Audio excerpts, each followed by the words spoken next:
Okay, so back to the rhabdo story. If you're watching this, watch them in order or you won't understand it.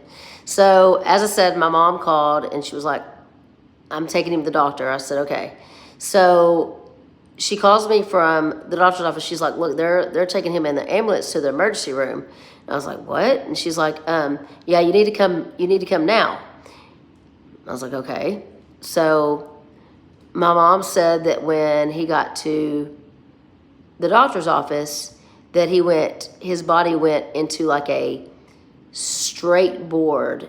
She said like he tightened up and it was like he was laying just straight as he could and nothing would move. It was just like his body went like just straight.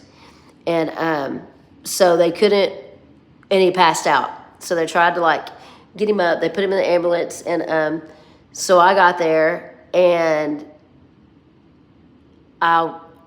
there was a bunch of people in and out of his room, and I looked at him and his eyes were just like rolling back in his head, and I was like, hey Carson, like, and I was touching him, just barely touching his skin, like that.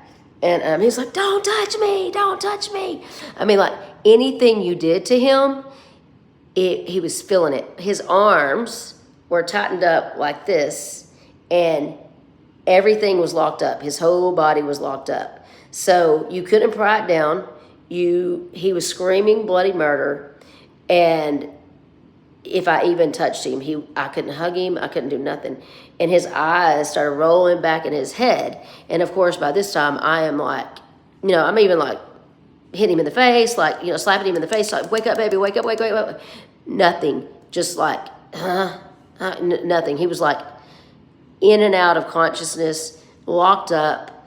I didn't know what was going on. I just started praying. I was, I get heartbroken thinking about it because I didn't know what it was going to do.